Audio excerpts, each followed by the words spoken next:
Бул окуя ирактык таксисттин жашоосунда болду. Келиңиздер, жакшысы окуяны анын өзү айтып берсин. Кадимки күндөрүмдүн бири болчу ошол күн. Кардарларымдын бирин аталган дарекке алып барып койдум. Машинамды артка буруп жатканымда, көп кабаттуу үйдөгү балкондун биринде турган жаш аял мага шашып кол булгулап жатканына көзүм түштү. Аял мени күтө тур деп жаткандай ишарат кылды. Бир аздан кийин энтигип чуркап келди. Үстү башы жүдө, өңү түсү аянычтуу абалда. Бирок таң калбадым. Бүгүнкү күндө Ирак калкынын дээрлик жарымы ушундай абалда. Мени кайрычы деп ойлобоңуз, деди ал саламдашкандан соң. 3 балам үйдө ачтан өлөйүн деп жатат.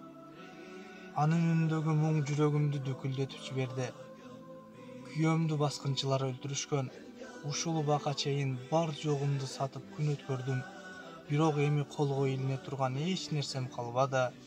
Балдарым 3 күндөн бери тустата элек. Өзүм эмне болсом болормун.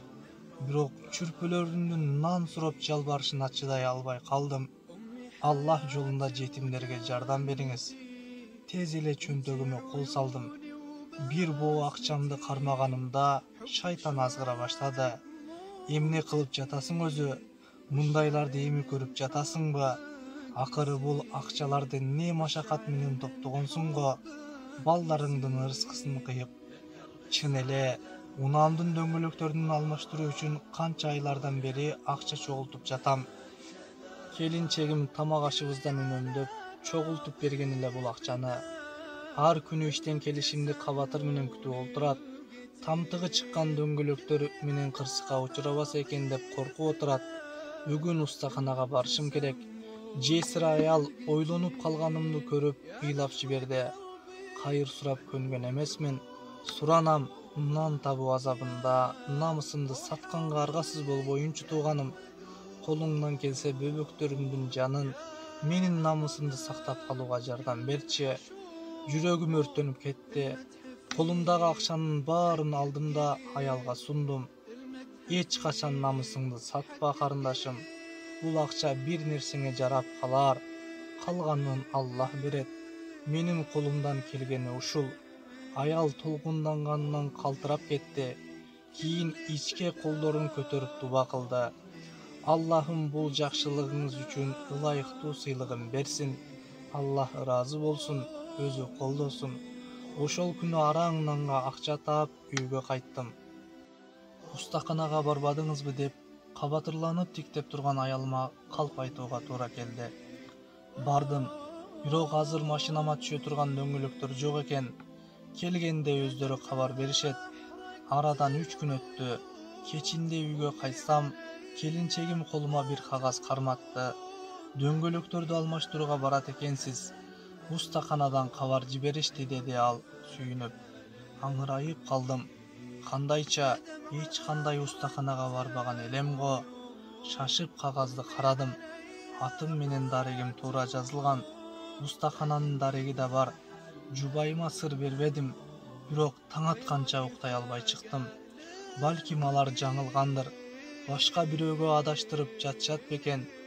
Эртеси эрте менен айтылган дарекке бардым. Шакирт бала колумдагы кагазды алды да мени таң кала карап коюп, ичкериге чуркап кирип кетти.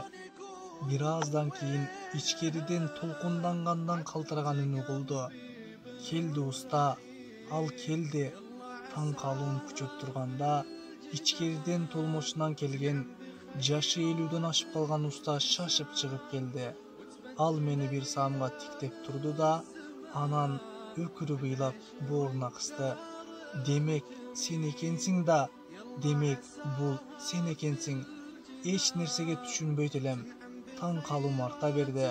Акыры өзүмдү кармап, устанын колунан бекем кармадым. Эмне болуп жатат өзү? Мага түшүндүрүп бериңизчи, уста. Уста калчылдаган колдору менен жашын арчыды да мындай деди.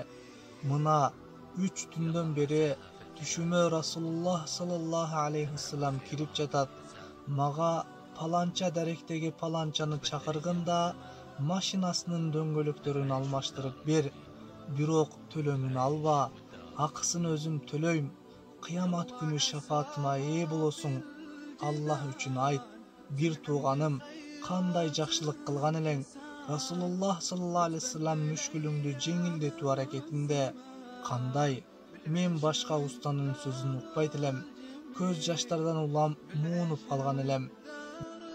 Жүрөгүм ордунан чыгып кетейин деп түкүлдөдү. Субханаллах. Аллах таалам бардык кемчиликтерден таза.